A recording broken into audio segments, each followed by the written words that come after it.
ਅੱਜ ਅਸੀਂ ਡਿਸਕਸ਼ਨ ਕਰਾਂਗੇ part number 3 of Indian evidence act 1872 ਜੋ ਕਿ ਡੀਲ ਕਰਦਾ ਹੈ production and effect of evidence ਦੇ ਨਾਲ।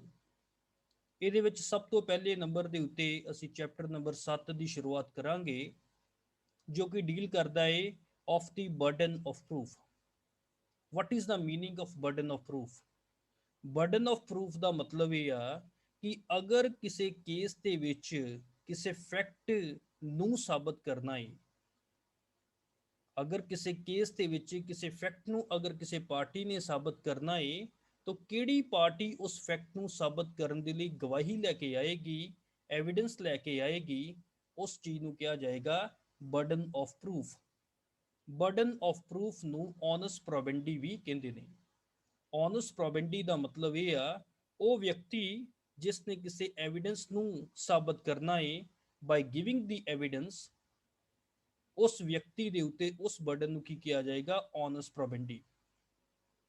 ਹੁਣ ਓਨਸ ਪ੍ਰੋਬੇਂਡੀ ਦੇ ਪੁਆਇੰਟ ਆਫ View ਦੇ ਨਾਲ ਅਗਰ ਅਸੀਂ ਗੱਲ ਕਰੀਏ ਤਾਂ ਫੈਕਟ ਨੂੰ ਅਸੀਂ ਦੋ ਕੈਟੇਗਰੀਜ਼ ਦੇ ਵਿੱਚ ਵੰਡਾਂਗੇ। ਪਹਿਲੇ ਉਹ ਸਰਟਨ ਫੈਕਟ ਹੁੰਦੇ ਆ ਜਿਨ੍ਹਾਂ ਨੂੰ ਸਾਬਤ ਕਰਨ ਦੀ ਲੋੜ ਨਹੀਂ ਹੁੰਦੀ, ਕੋਰਟ ਨੇ ਆਪਣੇ ਆਪ ਉਹਨਾਂ ਫੈਕਟ ਦਾ ਜੁਡੀਸ਼ੀਅਲ ਨੋਟਿਸ ਲੈਣਾ ਹੁੰਦਾ ਹੈ। ਤਾਂ ਕਹਿਣ ਦਾ ਮਤਲਬ ਆ ਕਿ ਉਹਨਾਂ ਫੈਕਟ ਦੀ ਕੋਈ ਗਵਾਹੀ ਦੇਣ ਦੀ ਲੋੜ ਨਹੀਂ ਹੁੰਦੀ।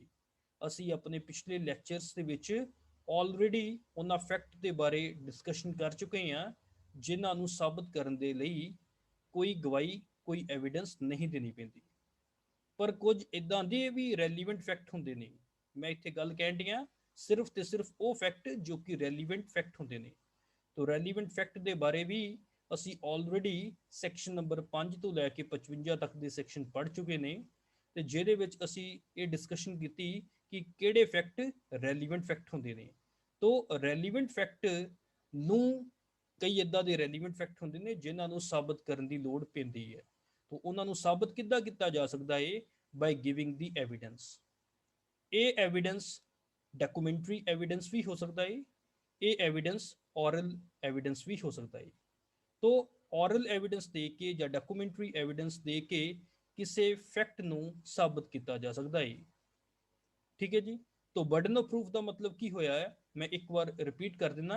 Burden of proof means the obligation to prove effect, कि अगर इसे किसी फैक्ट ਨੂੰ ऑब्लीगेशन ਕਿਸੇ ਵਿਅਕਤੀ ਦੇ ਉੱਤੇ ਹੋਏਗੀ ਕਿ ਕਿਹੜੇ ਵਿਅਕਤੀ ਨੇ ਕਿਸੇ ਫੈਕਟ ਨੂੰ ਸਾਬਤ ਕਰਨਾ ਹੈ, ਉਸ ਚੀਜ਼ ਨੂੰ ਕੀ ਕਿਹਾ ਜਾਏਗਾ? ਬਰਡਨ ਆਫ ਪ੍ਰੂਫ ਕਿਹਾ ਜਾਏਗਾ। ਆਓ ਅਸੀਂ ਸੈਕਸ਼ਨ 101 ਤੋਂ ਸ਼ੁਰੂਆਤ ਕਰਦੇ ਹਾਂ ਬਰਡਨ ਆਫ ਪ੍ਰੂਫ ਦੇ ਬਾਰੇ। तो बर्डन ऑफ प्रूफ के बारे सैक्शन नंबर 101 ਦੇ ਵਿੱਚ ਕੀ ਦੱਸਿਆ ਹੈ? whoever जो कोई भी चाहता है, whoever desires any court to give judgment, जो कोई भी चाहता है कि कोर्ट जजमेंट दवे ਉਹਦੀ ਫੇਵਰ ਦੇ ਵਿੱਚ ਦਵੇ as to any legal right, ਕਿ ਇੱਕ ਕਿਸੇ ਪ੍ਰਾਪਰਟੀ ਦੇ ਉੱਤੇ ਜਾਂ ਕਿਸੇ ਜਗ੍ਹਾ ਦੇ ਉੱਤੇ ਮੇਰਾ ਲੀਗਲ ਰਾਈਟ ਹੈਗਾ ਏ। ਤਾਂ ਜਾਂ ਕੋਈ ਵਿਅਕਤੀ ਕਿਸੇ ਲੀਗਲ ਲਾਇਬਿਲਿਟੀ ਦੇ ਵਿੱਚ ਜ਼ਿੰਮੇਵਾਰ ਹੈਗਾ ਏ। ਅਗਰ ਕੋਈ ਵੀ ਵਿਅਕਤੀ ਇਹ ਚਾਹੁੰਦਾ ਹੈ ਕਿ ਕੋਰਟ ਕੋਈ ਜਜਮੈਂਟ ਦਵੇ in respect of any legal right or in respect of any legal liability, which legal right or legal liability is dependent on the existence of fact which he assert, ਜੋ legal right ਤੇ legal liability ਕਿਸੇ fact ਦੀ ਮੌਜੂਦਗੀ ਦੇ ਉੱਤੇ depend ਕਰਦੀ ਆ ਤੇ ਉਹਨਾਂ ਫੈਕਟ ਨੂੰ ਉਹ ਮੌਜੂਦ ਹੋਣ ਦੇ ਲਈ ਉਹ ਕਹਿਣ ਡਿਆ ਹੈ। ਮੰਨ ਲਓ ਫॉर एग्जांपल अगर दो पार्टीज के दरमियान कोई केस हैगा है, अगर एक व्यक्ति कह रहा है कि कुछ फैक्ट मौजूद हैगे आ, उन्हां फैक्ट दे उत्ते मेरा लीगल राइट या दूसरे व्यक्ति की लीगल लाइबिलिटी डिपेंड करती है, तो उस व्यक्ति नूं उस पर्टिकुलर फैक्ट नूं की करना पैना है? साबित करना पैना है बाय गिविंग दी एविडेंस। गल लगी समझ जी? इस चीज नूं की कहंदे आ? Burden of proof. when a person is bound to prove the existence of any fact, ਜਦੋਂ ਕੋਈ ਵਿਅਕਤੀ ਬਾਉਂਡ ਹੋ ਜਾਂਦਾ ਹੈ ਕਿਸੇ ਫੈਕਟ ਦੀ ਐਗਜ਼ਿਸਟੈਂਸ ਨੂੰ ਸਾਬਤ ਕਰਨ ਦੇ ਲਈ, ਤਾਂ ਉਸ ਟਾਈਮ ਦੇ ਉੱਤੇ ਇਹਨੂੰ ਕੀ ਕਿਹਾ ਜਾਏਗਾ? It is said that burden of proof lies on that person. ਆਓ ਜੀ ਇਸ ਨੂੰ ਆਪਾਂ ਦੋ ਇਲਸਟ੍ਰੇਸ਼ਨ ਦੇ ਨਾਲ ਸਮਝਣ ਦੀ ਕੋਸ਼ਿਸ਼ ਕਰਦੇ ਹਾਂ। ਪਹਿਲੀ ਇਲਸਟ੍ਰੇਸ਼ਨ ਕ੍ਰਿਮੀਨਲ ਲਾਅ ਦੇ ਨਾਲ ਡੀਲ ਕਰਦੀ ਹੈ। ਪਹਿਲੀ ਇਲਸਟ੍ਰੇਸ਼ਨ ਕ੍ਰਿਮੀਨਲ ਲਾਅ ਦੇ ਨਾਲ ਡੀਲ ਕਰਦੀ ਆ, ਜਿਹਦੇ ਵਿੱਚ ਕੀ ਲਿਖਿਆ ਹੈ ਜੀ, ਇਹਦੇ ਵਿੱਚ ਇਹ ਲਿਖਿਆ ਹੈ A ਇੱਕ ਵਿਅਕਤੀ ਆ, ਉਹ ਚਾਹੁੰਦਾ ਹੈ ਕਿ ਕੋਰਟ ਇੱਕ ਜਜਮੈਂਟ ਦਵੇ B ਦੇ ਖਿਲਾਫ ਦਵੇ ਕਿ B shall be punished for a crime, ਕਿ B ਨੂੰ ਪਨਿਸ਼ ਕੀਤਾ ਜਾਵੇ ਇੱਕ ਕ੍ਰਾਈਮ ਦੇ ਲਈ, which A says B has committed। ਇਹ ਕਹਿ ਰਿਹਾ ਹੈ ਕਿ B ਨੇ ਇੱਕ ਕ੍ਰਾਈਮ ਕਮਿਟ ਕੀਤਾ ਹੈ, तो A ਨੂੰ ਉਸ ਗੱਲ ਨੂੰ ਸਾਬਤ ਕਰਨਾ ਪਏਗਾ ਕਿ ਸੱਚਮੁੱਚ B ਨੇ ਕ੍ਰਾਈਮ ਕਮਿਟ ਕੀਤਾ ਹੈ। तो ਇਹਦਾ ਮਤਲਬ burden of proof that B has committed the crime is on the A। ਇਹ ਕਿਹਦੇ ਉੱਤੇ ਹੈਗੀ ਆ burden? A ਦੇ ਉੱਤੇ ਹੈਗੀ ਆ। तो ਕ੍ਰਿਮੀਨਲ ਲਾਅ ਦੇ ਵਿੱਚ A ਨੂੰ ਅਸੀਂ ਪ੍ਰੋਸੀਕਿਊਸ਼ਨ ਸਾਈਡ ਬੋਲਾਂਗੇ ਤੇ B ਨੂੰ ਅਸੀਂ ਕੀ ਬੋਲਾਂਗੇ? ਦੋਸ਼ੀ ਸਾਈਡ ਬੋਲਾਂਗੇ, ਅਕਿਊਜ਼ਡ ਸਾਈਡ ਬੋਲਾਂਗੇ। And what is the law lay down in relation of burden of proof in criminal law? Criminal law ਦੇ ਵਿੱਚ ਲਾਅ ਇਹ ਹੈਗਾ ਏ ਕਿ ਪ੍ਰੋਸੀਕਿਊਸ਼ਨ ਨੂੰ ਦੋਸ਼ੀ ਦਾ ਦੋਸ਼ ਬਿਯੋਂਡ ਦਾ ਰੀਜ਼ਨੇਬਲ ਡਾਊਟ ਸਾਬਤ ਕਰਨਾ ਪਏਗਾ। ਮੰਨ ਲਓ ਅਗਰ ਪ੍ਰੋਸੀਕਿਊਸ਼ਨ ਦੋਸ਼ੀ ਦਾ ਦੋਸ਼ ਸਾਬਤ ਨਹੀਂ ਕਰ ਪਾਉਂਦੇ, ਅਗਰ ਇਹ B ਦੇ ਖਿਲਾਫ ਐਵੀਡੈਂਸ ਨਹੀਂ ਦੇ ਪਾਉਂਦਾ ਕਿ B ਨੇ ਕੋਈ ਕ੍ਰਾਈਮ ਕਮਿਟ ਕੀਤਾ ਹੈਗਾ ਏ ਜਾਂ ਨਹੀਂ ਕੀਤਾ, ਤਾਂ ਫਿਰ B ਇਕਵਿਟਲ ਦੇ ਲਈ ਇਨਟਾਈਟਲ ਹੋ ਜਾਏਗਾ। ਹੁਣ ਇਹ ਗੱਲ ਕਿਉਂ ਮੰਨੀ ਹੋਈ ਹੈ? ਕ੍ਰਿਮੀਨਲ ਲਾਅ ਦੇ ਵਿੱਚ ਇਹ ਗੱਲ ਕਿਉਂ ਕਹੀ ਗਈ ਹੈ ਕਿ burden of proof is on the prosecution? ਕਿਉਂਕਿ ਇੱਕ ਫੰਡਾਮੈਂਟਲ ਪ੍ਰਿੰਸੀਪਲ ਹੈਗਾ ਏ ਕਿ ਅਕਿਊਜ਼ਡ ਨੂੰ ਉਨੀ ਦੇਰ ਤੱਕ ਅਸੀਂ ਇਨੋਸੈਂਟ ਮੰਨਣਾ ਵਾ ਜਿੰਨੀ ਦੇਰ ਤੱਕ ਉਹਦੀ ਗਲਤੀ ਬਿਯੋਂਡ ਰੀਜ਼ਨੇਬਲ ਡਾਊਟ ਸਾਬਤ ਨਹੀਂ ਹੋ ਜਾਂਦੀ। ਮੰਨ ਲਓ ਅਗਰ ਕੋਈ ਰੀਜ਼ਨੇਬਲ ਡਾਊਟ ਰਹਿ ਜਾਂਦਾ ਏ, ਮੰਨ ਲਓ ਅਗਰ ਡਾਊਟ ਹੈਗਾ ਏ ਕਿ ਇੱਕ ਦੋਸ਼ੀ ਨੇ ਦੋਸ਼ ਕਮਿਟ ਕੀਤਾ ਏ ਜਾਂ ਨਹੀਂ ਕੀਤਾ, ਇੱਕ ਕ੍ਰਿਮੀਨਲ ਨੇ ਕ੍ਰਾਈਮ ਕਮਿਟ ਕੀਤਾ, ਇੱਕ ਅਕਿਊਜ਼ਡ ਨੇ ਕ੍ਰਾਈਮ ਕਮਿਟ ਕੀਤਾ ਜਾਂ ਨਹੀਂ ਕੀਤਾ, ਤਾਂ ਫਿਰ ਅਗਰ ਮੰਨ ਲਓ ਫॉर ਐਗਜ਼ਾਮਪਲ ਇੱਕ ਰੀਜ਼ਨੇਬਲ ਡਾਊਟ ਰਹਿ ਜਾਂਦਾ ਏ, ਤਾਂ ਫਿਰ ਉਸ ਟਾਈਮ ਦੇ ਉੱਤੇ ਅਕਿਊਜ਼ਡ ਉਸ ਰੀਜ਼ਨੇਬਲ ਡਾਊਟ ਦਾ ਬੈਨੀਫਿਟ ਲੈਣ ਦੇ ਲਈ ਇਨਟਾਈਟਲ ਹੈਗਾ ਏ ਤੇ ਉਹ ਬਾਇਜ਼ਤ ਬਰੀ ਹੋਣ ਦੇ ਲਈ ਵੀ ਇਨਟਾਈਟਲ ਹੈਗਾ ਏ। ਸੋ I want to repeat, ਇਸ example ਦੇ ਵਿੱਚ ਕੀ ਆ? A desire a court to give judgment that B shall be punished for a crime which A says B has committed। A must prove that B has committed the crime। तो ਜਿੰਨੀ ਦੇਰ ਤੱਕ ਇਹ ਗੱਲ ਨਹੀਂ ਸਾਬਤ ਕਰ ਦਿੰਦਾ ਕਿ B ਨੇ ਕ੍ਰਾਈਮ ਕਮਿਟ ਕੀਤਾ ਜਾਂ ਨਹੀਂ ਕੀਤਾ, B ਨੂੰ ਕੋਈ ਸਜ਼ਾ ਨਹੀਂ ਹੋਣੀ। तो ਇਹਦਾ ਮਤਲਬ ਇਸ ਕੇਸ ਦੇ ਵਿੱਚ ਇਹ ਅਸੀਂ ਕਹਿ ਸਕਦੇ ਹਾਂ ਕਿ ਬਰਡਨ ਆਫ ਪ੍ਰੂਫ ਕਿਹਦੇ ਉੱਤੇ ਹੈਗੀ ਆ? A ਦੇ ਉੱਤੇ ਹੈਗੀ ਆ। So this is the example from the criminal law. आओ जी हुण उस तो बाद विच असीं B एग्जाम्पल दे बारे भी गल करदे हां। B एग्जाम्पल सिविल लॉ दे विचों लित्ती गई है। तो इहदे विच की आ? A desires a court to give judgment that he is entitled to certain land in the possession of B। ਇਹ ਚਾਹੁੰਦਾ ਏ ਕਿ ਕੋਰਟ A ਦੀ ਫੇਵਰ ਦੇ ਵਿੱਚ ਇੱਕ ਜਜਮੈਂਟ ਦੇ ਦੇਵੇ ਕਿ ਇਹ ਕਿਸੇ ਜ਼ਮੀਨ ਦੇ ਲਈ ਇਨਟਾਈਟਲ ਹੈਗਾ ਏ, ਮਤਲਬ ਕਿਸੇ ਜ਼ਮੀਨ ਦੀ ਮਾਲਕੀ A ਦੇ ਨਾਮ ਦੇ ਉੱਤੇ ਹੈਗੀ ਆ, ਜਿਹਦਾ ਕਬਜ਼ਾ ਕਿਹਦੇ ਕੋਲ ਹੈਗਾ ਏ? B ਦੇ ਕੋਲ ਹੈਗਾ ਏ। ਉਹ ਕਿਸ ਬੇਸਿਸ ਤੇ ਕਹਿਣ ਡਿਆ ਏ?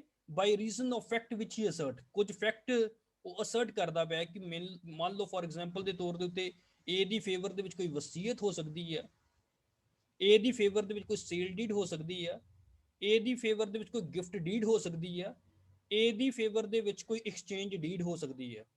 ਮੰਨ ਲਓ ਉਹ ਅਗਰ ਇਹਨਾਂ ਡੀਡਸ ਦੇ ਵਿੱਚੋਂ ਕਿਸੇ ਇੱਕ ਡੀਡ ਦੇ ਬਾਰੇ ਗੱਲ ਕਰਦਾ, ਮਤਲਬ ਉਹ ਇੱਕ ਫੈਕਟ ਦੀ ਐਗਜ਼ਿਸਟੈਂਸ ਨੂੰ ਅਸਰਟ ਕਰਦਾ ਪਿਆ ਹੈ। ਉਹ ਇਹ ਅਲੈਜ ਕਰਦਾ ਪਿਆ ਹੈ ਕਿ ਮੇਰੀ ਫੇਵਰ ਦੇ ਵਿੱਚ ਇਹ ਲੈਂਡ ਹੈਗੀ ਆ ਤੇ B ਕਹਿੰਦਾ ਹੈ ਕਿ ਤੁਹਾਡੀ ਫੇਵਰ ਦੇ ਵਿੱਚ ਕੋਈ ਡਾਕੂਮੈਂਟ ਨਹੀਂ ਹੈਗਾ। B ਡਿਨਾਈ ਕਰਦਾ ਪਿਆ ਹੈ ਕਿ A ਦੀ ਜੋ ਅਸਰਸ਼ਨ ਹੈਗੀ ਆ ਬਿਲਕੁਲ ਝੂਠੀ ਹੈਗੀ ਆ।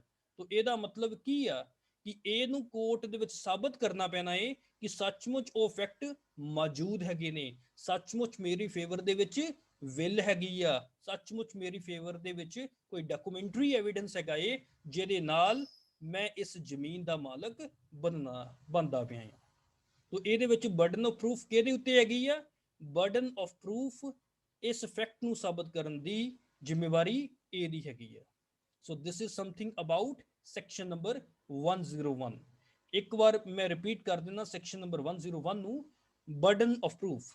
तो burden of proof की है? Whoever desires any court to give judgment ਹੋ ਉਹ ਕੋਈ ਵੀ ਜੋ ਕਿ ਇਹ ਚਾਹੁੰਦਾ ਹੈ ਕਿ ਕੋਰਟ ਉਹਦੀ ਫੇਵਰ ਦੇ ਵਿੱਚ ਜਜਮੈਂਟ ਦੇਵੇ as to any legal right or liability which legal right or liability is dependent on the existence of fact ਜੋ ਲੀਗਲ ਰਾਈਟ ਜਾਂ ਲਾਇਬਿਲਿਟੀ ਕਿਸੇ ਫੈਕਟ ਦੀ ਐਗਜ਼ਿਸਟੈਂਸ ਦੇ ਉੱਤੇ ਡਿਪੈਂਡ ਕਰਦੇ ਆ which he asserts he must prove that ਉਹਨੂੰ ਇਹ ਗੱਲ ਸਾਬਤ ਕਰਨੀ ਪੈਣੀ ਆ ਕਿ ਉਹ ਫੈਕਟ ਮੌਜੂਦ ਆ he must prove that those fact exist when a person is bound to prove the existence of any fact ਜਦੋਂ ਇੱਕ ਵਿਅਕਤੀ ਕਿਸੇ ਫੈਕਟ ਦੀ ਐਗਜ਼ਿਸਟੈਂਸ ਨੂੰ ਪ੍ਰੂਫ ਕਰਨ ਦੇ ਲਈ ਬਾਉਂਡ ਹੋ ਜਾਂਦਾ ਏ then it is said that ਤੇ ਉਸ ਟਾਈਮ ਦੇ ਉੱਤੇ ਕਿਹਾ ਜਾਂਦਾ ਏ ਕੀ ਕਿਹਾ ਜਾਂਦਾ ਏ that burden of proof lies on that person ਇਹਦੇ ਵਿੱਚ ਅਸੀਂ ਦੋ ਇਲਸਟ੍ਰੇਸ਼ਨ ਕੀਤੀਆਂ ਪਹਿਲੀ ਇਲਸਟ੍ਰੇਸ਼ਨ ਵਿੱਚ ਅਸੀਂ ਡਿਸਕਸ਼ਨ ਕੀਤੀ a desires a court to give judgment that B shall be punished for a crime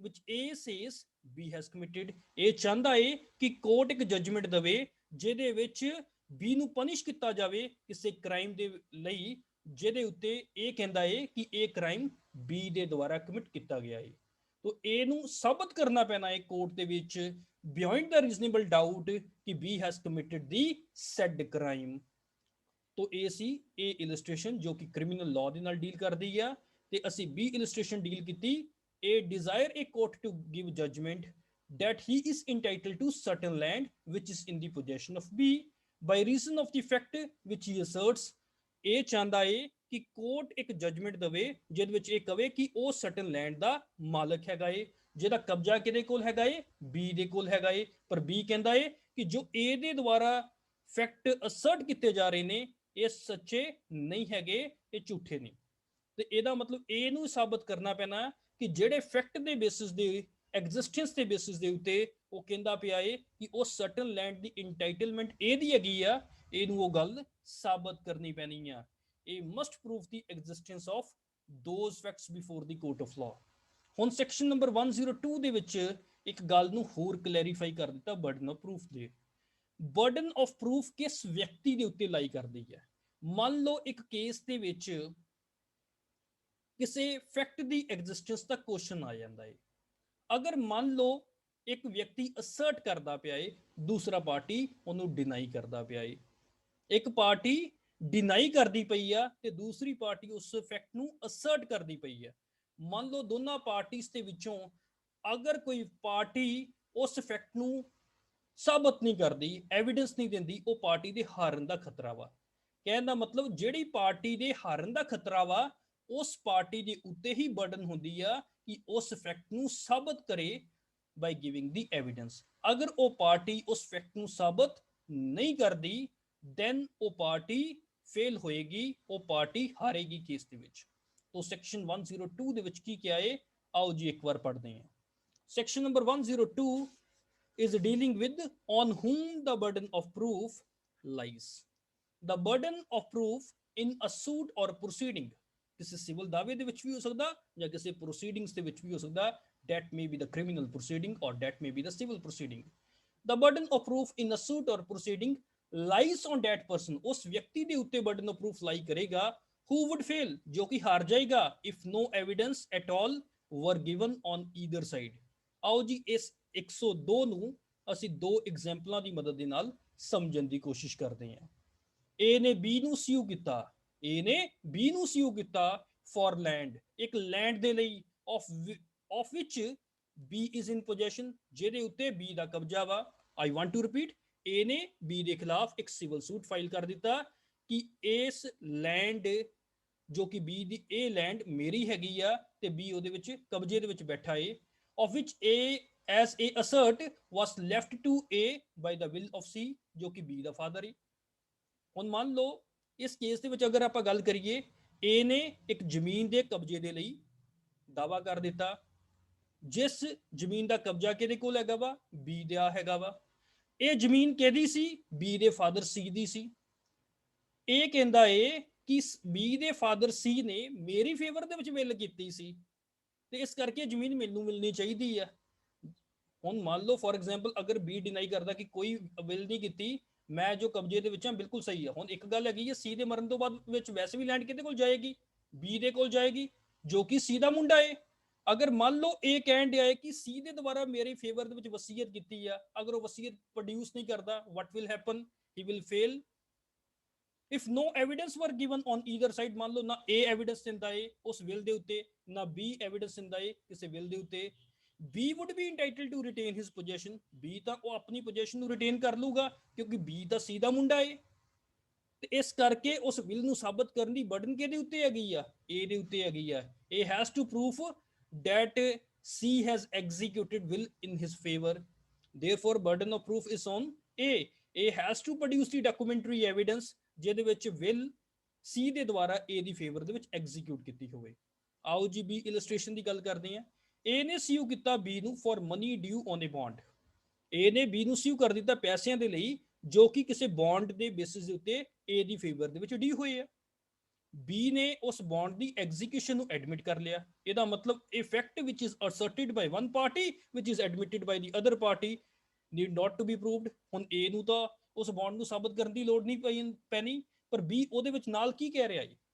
B ਕਹਿ ਰਿਹਾ ਹੈ ਕਿ ਇਸ ਬੌਂਡ ਨੂੰ A ਦੇ ਦੁਆਰਾ ਧੋਖੇ ਦੇ ਨਾਲ ਲਿੱਤਾ ਗਿਆ ਸੀ, ਜਦ ਕਿ A ਉਸ ਗੱਲ ਦੇ ਉੱਤੇ ਮਨਾ ਕਰਦਾ, ਕਹਿੰਦਾ ਕੋਈ ਧੋਖਾ ਨਹੀਂ ਹੈ, B ਨੇ ਆਪਣੀ ਮਰਜ਼ੀ ਦੇ ਨਾਲ ਉਹ ਬੌਂਡ ਐਗਜ਼ੀਕਿਊਟ ਕੀਤਾ ਸੀ।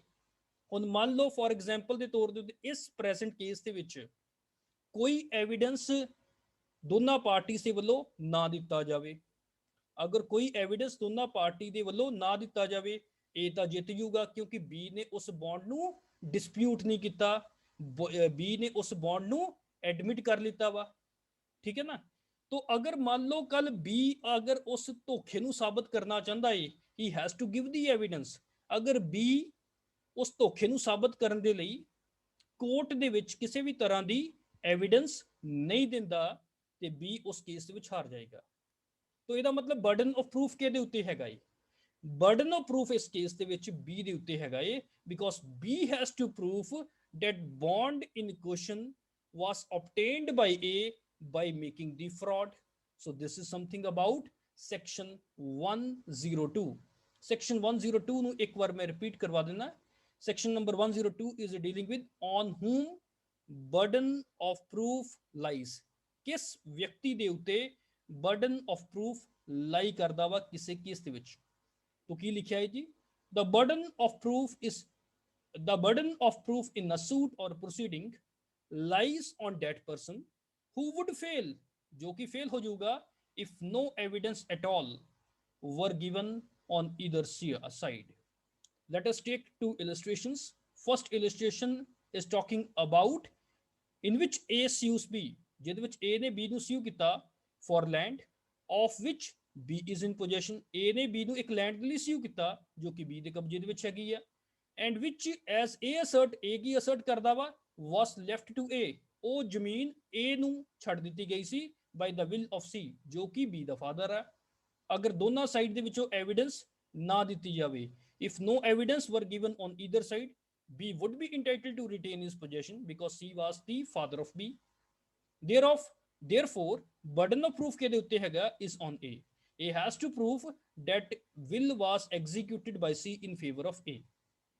तो B illustration ਕੀ ਹੈ? B illustration ਦੇ ਵਿੱਚ ਕੀ ਆ? A ਨੇ sue ਕੀਤਾ B ਨੂੰ for money due on a bond। तो ਕੇਸ ਦੇ ਵਿੱਚ ਕੀ ਆ?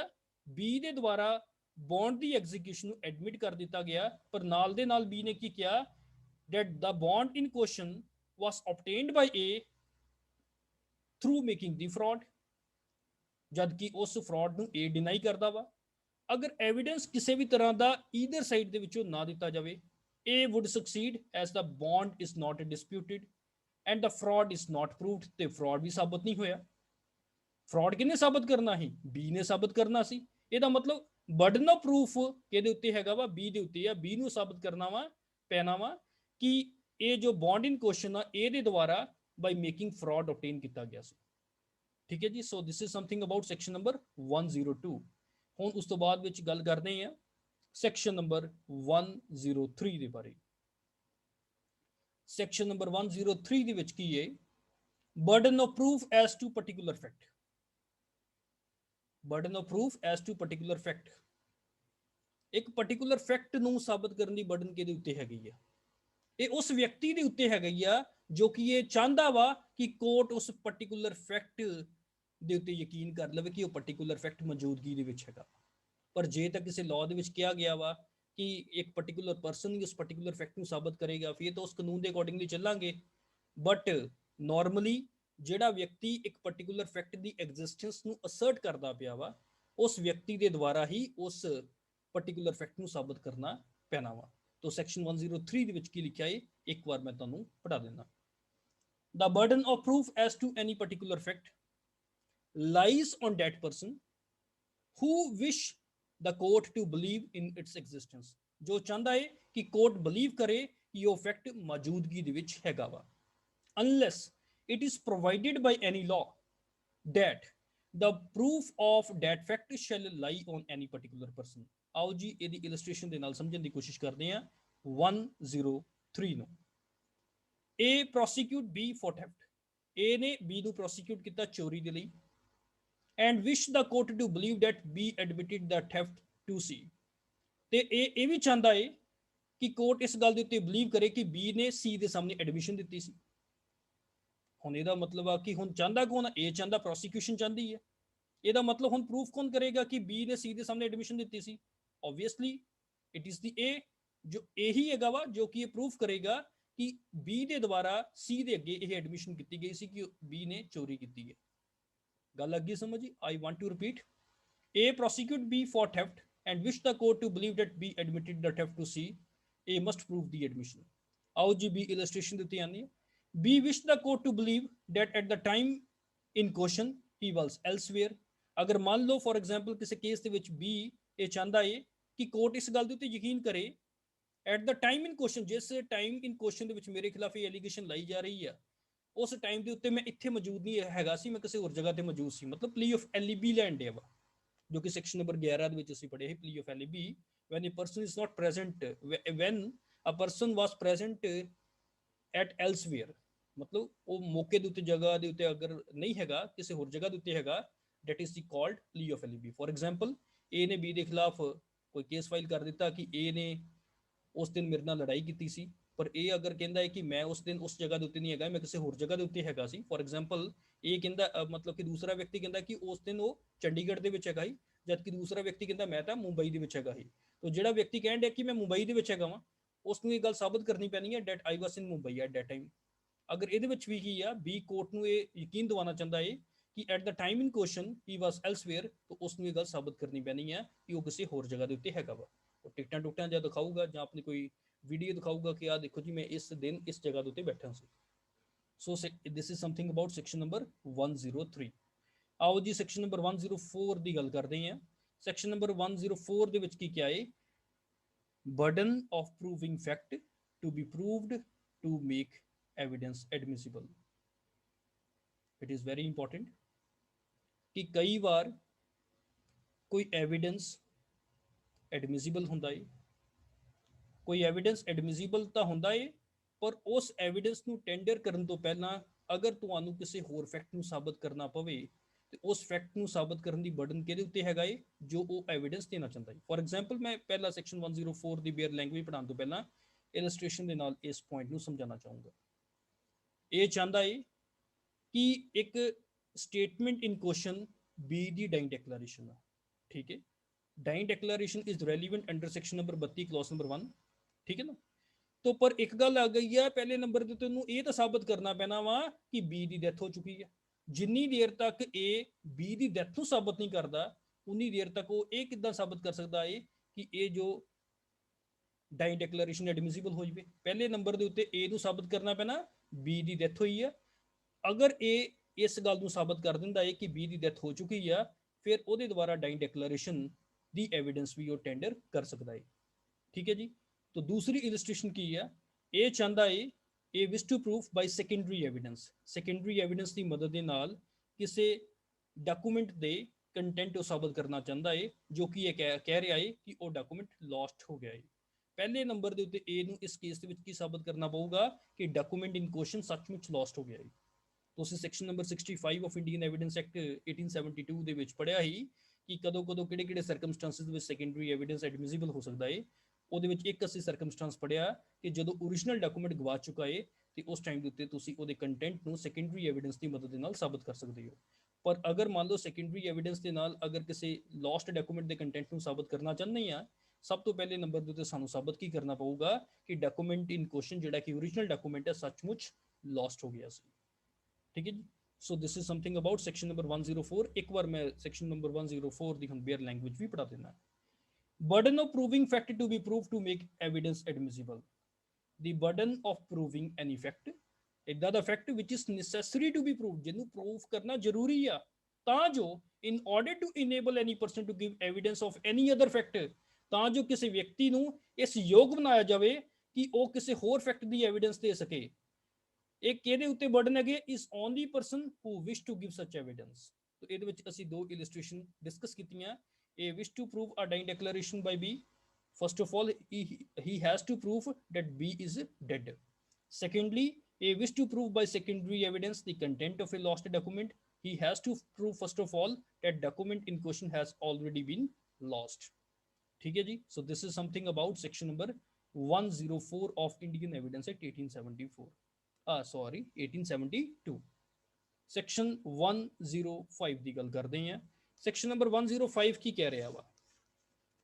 burden of proving that case of the accused comes within exception।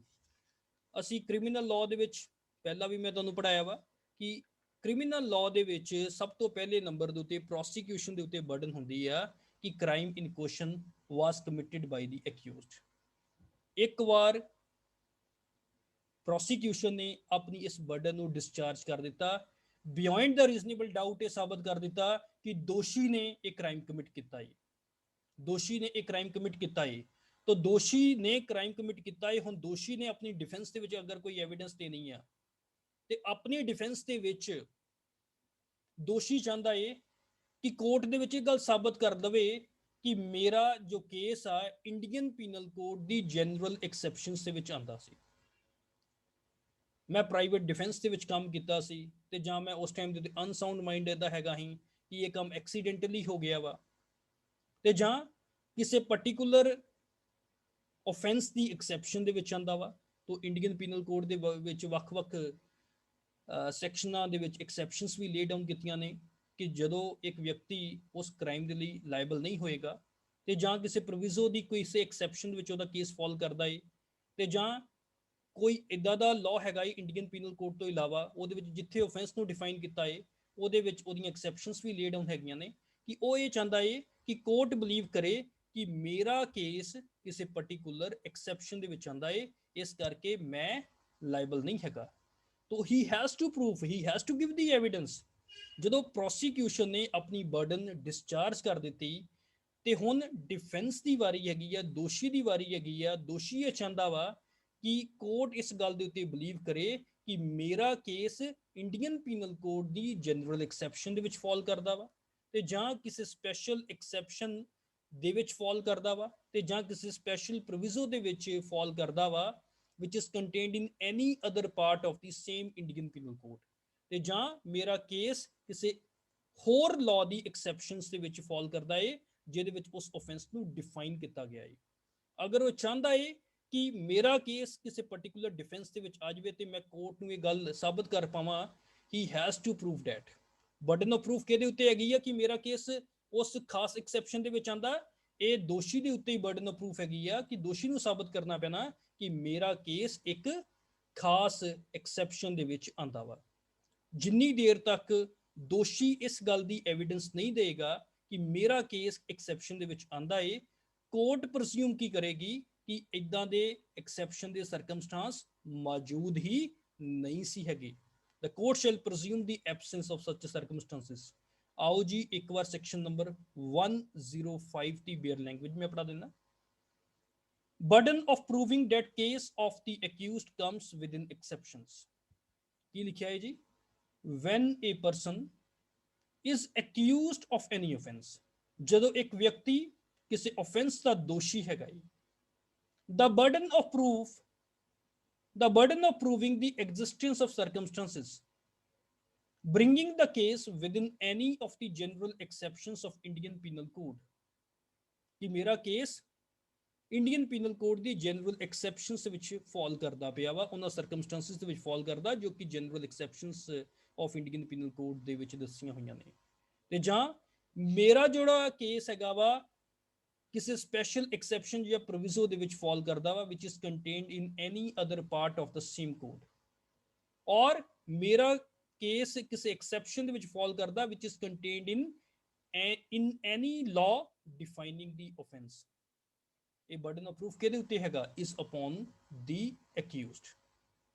And the court shall, court ਕੀ ਕਰੇਗੀ? ਪ੍ਰਜ਼ਿਊਮ ਕਰੇਗੀ ਕਿ ਇਦਾਂ ਦੇ ਸਰਕਮਸਟੈਂਸਿਸ ਮੌਜੂਦ ਨਹੀਂ ਹੈਗੇ। ਅਗਰ ਮੰਨ ਲਓ ਪ੍ਰੋਸੀਕਿਊਸ਼ਨ ਨੇ ਆਪਣੀ ਬਰਡਨ ਡਿਸਚਾਰਜ ਕਰ ਦਿੱਤੀ ਕਿ ਦੋਸ਼ੀ ਨੇ ਕ੍ਰਾਈਮ ਕਮਿਟ ਕੀਤਾ ਹੈ, ਪਰ ਦੋਸ਼ੀ ਆਪਣੇ ਉਸ ਕੇਸ ਨੂੰ ਜਨਰਲ ਐਕਸੈਪਸ਼ਨਸ ਜਾਂ ਕਿਸੇ ਐਕਸੈਪਸ਼ਨ ਜਾਂ ਪ੍ਰੋਵਿਜ਼ੋ ਦੇ ਵਿੱਚ ਲੈ ਕੇ ਨਹੀਂ ਆ ਪਾਉਂਦਾ, ਤਾਂ ਕੋਰਟ ਇਹ ਗੱਲ ਮੰਨੇਗੀ ਕਿ ਇਦਾਂ ਦੇ ਸਰਕਮਸਟੈਂਸ ਕਦੀ ਮੌਜੂਦ ਹੀ ਨਹੀਂ ਸੀ ਹੈਗੇ।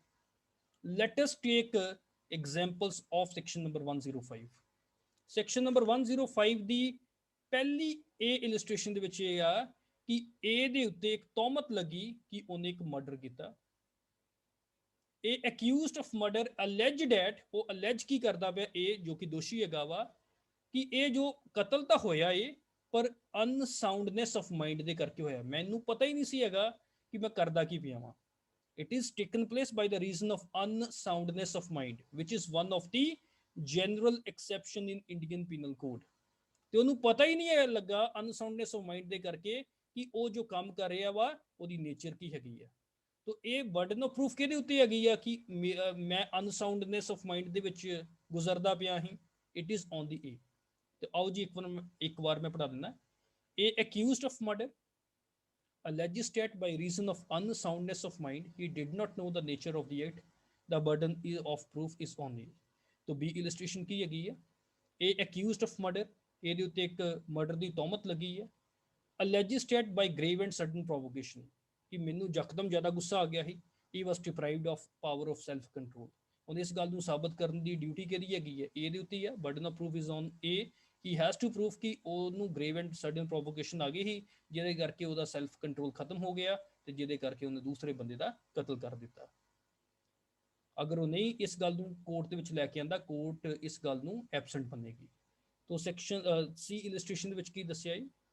Section number 325 Indian penal code ਦਾ, ਜਿਹਦੇ ਵਿੱਚ ਗ੍ਰੀਵੀਅਸ ਹਰਟ ਦੀ ਸਜ਼ਾ ਦੇ ਬਾਰੇ ਦੱਸਿਆ ਹੋਇਆ ਹੈ। ਤੋਂ ਸੈਕਸ਼ਨ 325 ਦੇ ਵਿੱਚ ਕੀ ਦੱਸਿਆ ਹੈ? Section 325 of Indian Penal Code provides whoever except in the case provided by section 335, ਕੋਈ ਵੀ ਜਿਹੜਾ ਕਿ ਵੋਲੰਟਰਲੀ ਗ੍ਰੀਵੀਅਸ ਹਰਟ ਕਾਜ਼ ਕਰਦਾ ਦੂਸਰੇ ਵਿਅਕਤੀ ਦੇ ਉੱਤੇ, ਉਸ ਨੂੰ ਕੋਈ ਸਜ਼ਾ ਮਿਲੂਗੀ। ਪਰ ਅਗਰ ਉਹਦਾ ਕੇਸ ਸੈਕਸ਼ਨ 335 ਦੇ ਵਿੱਚ ਆ ਜਾਵੇ ਤਾਂ he will not be liable. ਹੁਣ A ਦੇ ਉੱਤੇ ਚਾਰਜ ਲੱਗ ਗਿਆ with voluntarily causing grievous hurt under section 325। A ਦੇ ਖਿਲਾਫ ਚਾਰਜ ਕੀ ਲੱਗ ਗਿਆ? ਸੈਕਸ਼ਨ 325 ਦਾ ਲੱਗ ਗਿਆ ਕਿ ਉਹਨੇ ਦੂਸਰੇ ਵਿਅਕਤੀ ਦੇ ਉੱਤੇ ਵੋਲੰਟਰਲੀ ਗ੍ਰੀਵੀਅਸ ਹਰਟ ਕਾਜ਼ ਕੀਤਾ ਹੈ। ਤੇ ਅਗਰ ਮੰਨ ਲਓ ਇਹ ਚਾਹੁੰਦਾ ਹੈ ਕਿ ਮੇਰਾ ਸੈਕਸ਼ਨ 335, ਮੇਰਾ ਕੇਸ ਸੈਕਸ਼ਨ 335 ਦੀ ਐਕਸੈਪਸ਼ਨ ਦੇ ਵਿੱਚ ਫਾਲ ਕਰ ਜਾਵੇ, then A has to prove that case of A falls within the exceptions which is provided for by section number 335। ਜਿੰਨੀ ਦੇਰ ਤੱਕ ਇਹ ਇਸ ਗੱਲ ਨੂੰ ਸਾਬਤ ਨਹੀਂ ਕਰੂਗਾ ਕਿ ਮੇਰਾ ਕੇਸ ਸੈਕਸ਼ਨ 335 ਦੀ ਐਕਸੈਪਸ਼ਨ ਦੇ ਵਿੱਚ ਫਾਲ ਕਰਦਾ ਹੈ, ਕੋਰਟ ਹਮੇਸ਼ਾ ਇਹ ਪ੍ਰਜ਼ਿਊਮ ਕਰੇਗਾ ਕਿ ਉਹਦਾ ਕੇਸ ਸੈਕਸ਼ਨ 335 ਦੀ ਐਕਸੈਪਸ਼ਨ ਦੇ ਵਿੱਚ ਫਾਲ ਨਹੀਂ ਕਰਦਾ।